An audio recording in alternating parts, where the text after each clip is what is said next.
L'interview que vous allez écouter aujourd'hui a été enregistrée il y a environ 9 mois.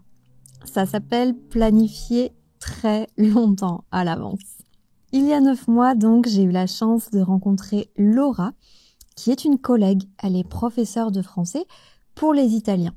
Laura est italienne et on s'est rencontrés au restaurant pour discuter un peu de son parcours, de ce qui l'avait amené à apprendre le français et à l'enseigner plus spécifiquement aux Italiens. Salut. Bienvenue dans un nouvel épisode de French Mornings. Avant de vous laisser écouter l'interview, je vous rappelle que vous pouvez télécharger gratuitement le PDF qui contient le vocabulaire et les expressions que nous avons utilisées pendant cette interview. Vous pouvez le télécharger gratuitement en cliquant sur le lien dans la description. Et autre annonce très importante, les inscriptions pour mon cours de niveau B2, qui s'appelle Objectif Français B2, vont bientôt réouvrir. Si vous voulez enfin vous sentir complètement vous-même quand vous parlez français, c'est le cours qu'il vous faut. Et je vous laisse vous inscrire sur la liste d'attente en cliquant sur le lien dans la description. Vous recevrez ensuite par mail toutes les informations concernant l'ouverture des inscriptions. Je vous disais donc que j'avais rencontré Laura au restaurant, donc excusez un petit peu les bruits des cuisines que vous allez entendre, mais je vous souhaite une très bonne écoute. Bienvenue Laura, merci beaucoup d'avoir accepté mon invitation et de t'être déplacée jusqu'ici aussi pour cette interview. Ça me fait très plaisir, vraiment merci. Merci à toi Elisa. Alors, pour ceux qui te connaissent pas, tu enseignes donc le français aux Italiens. Est-ce que tu peux te présenter plus en détail? Voilà. Avec plaisir. Alors oui, je suis italienne et je suis prof de français. Donc de français pour les étrangers. Mais c'est vrai que depuis quelques temps, je me concentre plus sur les Italiens parce que j'estime pouvoir les aider mieux. Que d'autres élèves qui ont une langue maternelle différente, quoi. D'accord. Et qu'est-ce que tu fais exactement? Donc, tu es sur Instagram Oui, je suis sur Instagram. J'ai aussi un compte, une chaîne YouTube, une page Facebook, TikTok. Je suis partout. À peu près. Je pense qu'il n'y a pas de réseaux sociaux. Exact. Ok. Et ça fait combien de temps que tu fais ça exactement? Alors que je suis sur les réseaux, ça fait à peu près, je crois, 3 ans. Donc j'ai commencé avec la chaîne YouTube d'abord, mais après j'ai un peu arrêté. Et là, j'ai repris un peu une activité vraiment régulière depuis janvier de cette année, à peu près. Ok. Et comment t'en es arrivé là? Alors si on part vraiment du début, comment t'en es arrivé à être un peu passionnée, enfin, je dis passionnée parce que c'est ce qui me vient en tête, mais j'imagine que c'est la vérité parce que quand on t'entend, on se dit, si t'es pas passionnée, tu peux pas atteindre ce niveau de français. Du coup, ça te vient d'où? Et aussi, comment, en fait, t'en es venue à être prof de manière générale? Alors, je pourrais te raconter plein de choses et je suis pas quelqu'un qui est trop capable de résumer. Quand on lui pose une question, quand on me pose une question, j'ai envie de tout raconter, de parler pendant des heures. Mais je vais essayer de te raconter un petit truc. La première fois que j'ai rencontré ma prof de français, j'avais 16 ans. Et quand elle a commencé à nous expliquer un peu les nasales et d'autres sons que moi je trouvais bizarres et que j'avais jamais dû reproduire, je me suis dit, mais moi, je vais jamais faire ça. J'avais honte, en fait, de prononcer c'est quelque chose qu'on a souvent, surtout. Ouais, c'est une étape de la vie de tous les gens qui apprennent des langues. Ouais. Oui, c'est ça, surtout quand t'as 16 ans. Et donc, je me suis dit, mais pourquoi j'ai choisi le français? J'ai pas du tout envie d'apprendre ces sons-là, je me sens bête. Donc, au début, c'était un peu compliqué, mais j'ai toujours aimé le français, la langue française, je la trouve très charmante. C'est un peu ce que tout le monde dit, mais c'est vrai.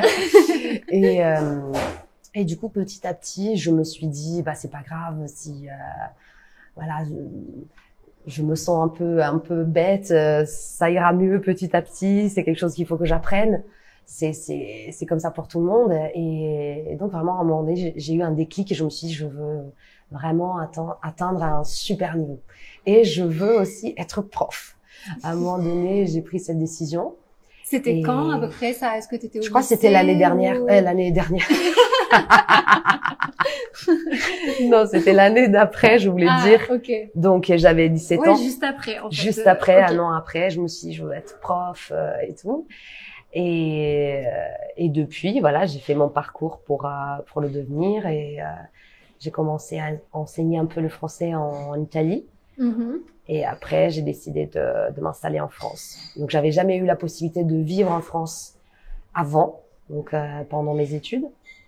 Et à un moment donné, je me suis dit, c'était un rêve quand même, celui d'aller vivre en France. Et voilà. Et donc là, ça fait combien de temps que tu t'es installée en France? Ça fait 8 ans. Au mois de septembre, ça va faire 8 ans. 8 ans. Et t'as toujours habité au même endroit? Oui, toujours à Nice. Toujours à Nice. Ok. Oui. Ah, cool. J'ai pas bougé, effectivement. Mais c'est vrai que Nice, c'est bien parce que moi, je viens d'Aubergame. Donc, c'est une ville qui est à une demi-heure de Milan. Et donc, c'est pas loin de Nice. C'est quoi, 4h30 de route en voiture. Donc, c'est vrai que c'était un bon compromis parce que j'étais pas loin de ma famille, de mes amis. Et en même temps, donc moi, je rêvais de vivre en France et de vivre à côté de la mer. Donc, ouais, c'était Nice, c'est vrai, c'était Nice, pour ça, c'est un emplacement idéal, quoi. Exactement. Et il y a aussi un mode de vie très méditerranéen, proche de l'Italie, etc. Donc, le mode de vie ressemble un petit peu plus. Et du coup, au moment où tu es devenue prof, donc tu as toujours été prof de français. T'as jamais été prof d'italien pour les Français. Et est-ce que c'est quelque chose que tu envisagerais? En fait, depuis que je suis en France, j'ai aussi été prof d'italien et d'anglais. Parce que j'ai fait du coup des études de langue et littérature étrangère. Donc j'avais aussi l'anglais et bon, après je suis italienne, donc c'est vrai que quand on est prof de langue, de devenir prof d'enseigner donc sa propre langue, c'est assez naturel, on peut dire. C'est pas trop compliqué si on est déjà prof de langue. Et donc, vu qu'il y avait beaucoup de demandes à Nice justement pour des cours d'italien, j'ai donné aussi pas mal de cours d'italien. Et voilà, donc oui, j'ai enseigné aussi d'autres langues. Et c'est vrai que le français, surtout le français pour les Italiens, c'est vraiment, je sais pas, j'avais vraiment envie d'aider les Italiens parce que un Italien qui veut apprendre le français va forcément faire un peu le même parcours que moi et je sais que je peux l'aider. Oui, parce que tu l'as déjà fait et t'es arrivé à un niveau et j'ai envie j'ai envie de leur donner des astuces, des techniques pour atteindre un bon niveau plus facilement. Et c'est quoi le genre de difficultés fréquentes que rencontrent tes élèves italiens, typiquement? Il y a des aspects qui sont liés sûrement à la prononciation. Et d'ailleurs, ils font des erreurs dont ils se rendent pas compte, pas forcément compte. Et ils pensent que c'est pareil. Donc, c'est vrai qu'il faut se faire un peu l'oreille. Donc, c'est pas évident de comprendre la différence entre certains sons. Ouais, il y a des choses qu'on n'entend pas au début. Exact. En fait, c'est à force de vraiment écouter. Pour moi, c'était pareil d'ailleurs. Donc, je comprends ça aussi. Et après, je pense qu'il y a beaucoup de facilité pour les Italiens. Mais en même temps,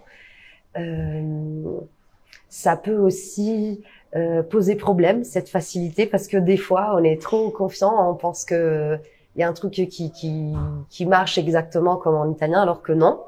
Et donc, c'est là qu'on peut avoir des difficultés. Donc, il est important de savoir... les faux amis, ce genre de choses. Oui. Ou des constructions différentes. Oui, donc des fois, on pense ah oui, mais c'est pareil, alors que non. Donc, il faut savoir... C'est vrai que la base commune, elle est quand même très, très grande. Ouais. Ouais, vraiment, ça aide beaucoup. Mais après, c'est vrai que, comme dans toutes les langues, quoi, il y a des faux amis, des constructions qu'il faut repérer, apprendre. Mais en même temps, je pense vraiment qu'on a de la chance, nous les Italiens, si on veut apprendre le français, parce qu'il y a plein de choses qui sont exactement pareilles. Et vu que j'ai eu des élèves de nationalités différentes, donc j'ai eu des Cambodgiens, des Vietnamiens, des Slovaques, des Bulgares, donc des gens qui vraiment parlaient des langues complètement différentes. Et donc je me suis rendu compte que les Italiens, on a beaucoup de chance parce que on peut apprendre le français beaucoup plus facilement. Simple, ouais, de comprendre comment ça fonctionne, etc. Et est-ce que le français c'est une langue qui est beaucoup enseignée en Italie? Bah oui, mais avant c'était plus. Il y avait plus de comment dire, on l'enseignait plus. Le français avant, en fait, il avait la place que maintenant l'anglais a prise. Donc avant, c'était le français. C'était vraiment la langue que tout le monde apprenait en Italie. Donc, ma mère, par exemple, elle a appris le français à l'école. Il n'y avait pas l'anglais. C'était beaucoup appris, mais de moins en moins quand même, quoi. Oui, exactement, parce que par rapport à la place qu'il avait avant, presque on l'enseigne plus. Parce qu'avant, vraiment... Et du coup, vous apprenez, enfin je dis vous, mais les élèves à l'école, ils apprennent quoi? En première langue, l'anglais, et après une deuxième... En deuxième, je crois que c'est... On a l'espagnol, le français et... Peut-être le français, l'espagnol un peu au même niveau, mais peut-être l'espagnol c'est un peu plus. Les élèves choisissent un peu plus l'espagnol. Donc on a, je crois, espagnol, français et après l'allemand, je crois. Mais je suis pas tout à fait sûre. Ouais, je dirais que c'est un peu la même chose en France, mais on remplace le français par l'italien. Et encore, l'espagnol, il est quand même plus enseigné, j'ai l'impression. Oui, c'est ça. Moi aussi, j'ai l'impression que l'espagnol, quand même, ici, a pris beaucoup plus souvent, c'est LV2 espagnol pour beaucoup de personnes. Et alors, pour en revenir à ton installation en France, donc ça fait 8 ans que tu es là, mais est-ce que au début... Alors, on va dire que Nice, c'est peut-être la plus italienne des villes de France. Mais est-ce que tu as quand même eu des petits chocs culturels? Ou alors, est-ce que même tu as voyagé peut-être dans d'autres villes de France et tu t'es dit, tiens, ça, j'avais jamais vu, ou ça me paraît bizarre, ou... Je pense que j'ai eu un choc culturel la première fois que je suis venue à Nice, que j'étais allée à Nice. Bon, là, on n'est pas à Nice, mais du coup, voilà, la première fois que je suis allée à Nice. Mais j'étais à la fac et j'avais, je crois, 20 ans. Et donc, j'apprenais le français, mais voilà, j'avais jamais vécu en France. Et je me souviens que j'étais allée dans un bar avec, du coup, ma tante et ma mère. Et je voulais un peu montrer que, voilà, je pouvais parler français. Et du coup, j'ai tutoyé le serveur, qui avait à peu près mon âge.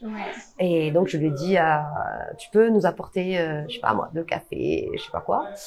Et lui m'a dit, mais vraiment, il était hyper gêné. Il m'a dit, mais on se connaît ou quoi? Genre, vraiment, il a très mal pris. Et moi, j'étais choquée parce que en Italie, en fait, il est hors de question de tutoyer quelqu'un qui a ton âge, surtout si t'as 20 ans. Si t'as 40 ans, c'est différent. Mais à 20 ans... Ouais, tout le monde se tutoie dans tous les contextes. Oui. Oui, c'est ça, c'est un peu ça. Et du coup, j'étais choquée parce que je dis, mais pourquoi il a mal pris Du coup, ça, c'est ce que j'avais remarqué. Et depuis, je l'ai toujours bien expliqué à mes élèves qu'il faut vraiment faire attention. Parce que nous, on a ouais, c'est vrai.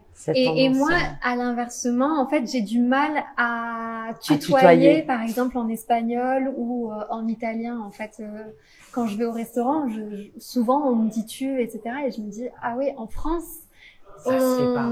Vraiment, principalement au restaurant, mais aussi dans les hôtels, enfin les services, tout ce qui est l'industrie du tourisme, etc. On met vraiment beaucoup de formalités, quoi. Donc, il y a toujours le vous qu'on utilise à chaque fois, quoi. Et d'ailleurs, maintenant, je suis tellement habituée à l'utiliser en français que quand quelqu'un me dit en France, on peut se tutoyer, j'arrive pas. Ouais, c'est vrai. Je suis trop habituée maintenant. J'ai été aussi trop traumatisée par cette expérience. Oui, ouais. Mais je pense que dans la vie de beaucoup de Français, tu sais, ce passage où entre 20 ans, enfin, entre 18 et 22 ans, où on t'a toujours tutoyé quand t'étais enfant, etc. Et quand il y a quelqu'un qui commence à te dire vous, ça te fait un gros choc aussi. J'imagine. Ah, ça y est, je suis adulte. Et alors une question qu'on m'avait posée dans les commentaires sur je sais plus sur ce que c'était YouTube ou Instagram de la part d'un Italien qui m'avait dit à ton avis est-ce que les Français ressemblent plus aux Italiens ou plus aux Allemands? Et j'avais trouvé que c'était une question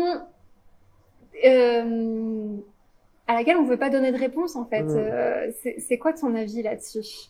Donc on t'a demandé si les Français ressemblent plus culturellement aux Italiens ouais, ou voilà. aux Allemands. Oui, c'est ça. Je trouve que c'est une question bizarre quand même. je croyais que tu allais me dire ils ressemblent plus aux Italiens ou aux Espagnols. Parce que c'est plus on a plus une base commune, disons. Bah ouais, latine je pense aussi, ouais. Les Allemands, j'aurais pas fait de comparaison avec les Allemands. Mais oui, c'est vrai que moi ce que je pense, c'est que on pense souvent, ce que j'ai envie de dire par rapport à cette question, même si c'est pas vraiment une réponse à cette question. Non, mais en fait, je pense que c'est quelqu'un qui peut-être vraiment connaît culturellement, qui connaît pas vraiment la France et qui se pose la question par rapport à la géographie. Donc, c'est vrai qu'en fait, la culture, c'est plus important que la géographie dans certains cas. Oui, c'est vrai. Mais moi, ce que je peux dire, c'est que je crois que avant de m'installer en France ou d'avoir des expériences vraiment en France comme celle que j'ai racontée tout à l'heure, je croyais vraiment que France et Italie c'était pareil. Je croyais que la culture était vraiment presque la même. Alors que non, pas du tout. Pas du tout, c'est peut-être un peu exagéré parce que bien sûr si je pars au Japon oui, ouais, là c'est vraiment une culture pas du tout. Voilà. Mais quand même, il y a beaucoup de différences entre la culture italienne et la culture française. Donc, c'est pas pareil. Non. Et c'est important de connaître justement la culture française. Et je pense d'ailleurs que souvent, en Italie, on considère un peu les Français comme voilà des gens très réservés et c'est pas trop un problème, mais ils pensent que peut-être qu'ils sont un peu hautains, voilà, plutôt que réservés. Oui, ça c'est le cliché vraiment. Voilà, mais c'est un cliché parce que c'est une question de culture, c'est pas le caractère. Être hautain, c'est quelque chose qui fait partie du caractère de quelqu'un. Ouais. Ça peut pas être culturel. Ouais. Non, moi je trouve donc non, c'est pas. Moi aussi j'ai du mal à imaginer un pays où tout le monde est arrogant. Exactement, même, tu vois ce que je veux, c'est exactement ça. Ouais. Et je pense que c'est vrai qu'on est assez réservé de manière, enfin après voilà, encore c'est différent au cas par cas, il y a des personnalités vraiment différentes, mais c'est vrai que si on compare à des culture ou je pense par exemple aux Espagnols ou même aux Américains qui ont plus tendance à parler fort, qu'on remarque au restaurant, etc. Oui, c'est vrai qu'en général les Français ils parlent à un niveau un peu plus bas et oui, et d'ailleurs je me suis tellement habituée à ça aussi. C'est vrai. Oui, que quand je vais au resto et des fois ça m'arrive d'entendre quelqu'un qui parle assez fort, c'est toujours des Italiens. et là je comprends pourquoi d'ailleurs nous on est connus pour être des gens qui parlent très fort parce que c'est vrai. Oui, et puis et c'est culturel encore une fois, c'est pas et je pense que ça, même dans l'intonation en fait dans l'accentuation des mots, ça joue parce que le français c'est quand même une langue plutôt plate, on va dire. Donc peut-être que les gens parlent plus doucement parce qu'il n'y a pas besoin justement d'accentuer vraiment. Oui, nous on marque vraiment beaucoup surtout les consonnes, donc c'est beaucoup plus dur. C'est plus musical. C'est l'allemande des langues latines. Mais oui, voilà, donc c'est culturel et donc il faut pas penser que les Français n'ont pas envie d'être plus, je sais pas moi, sociables. C'est juste différent. Ouais, c'est différent et c'est que on parle pas non plus facilement à tout le monde en fait. Enfin, je sais pas. À chaque fois, moi, je compare aux États-Unis parce que je sais pas, j'ai la référence des films en tête ou des choses comme ça. Mais c'est vrai que, par exemple, on va pas parler avec des gens qu'on croise au supermarché ou bien discuter de petites choses je sais pas, aborder des gens dans la rue, en leur faisant un compliment. C'est vraiment pas du tout français, ce genre de choses, ouais. Mais oui, et je trouve que ce côté-là, donc tout ce qui est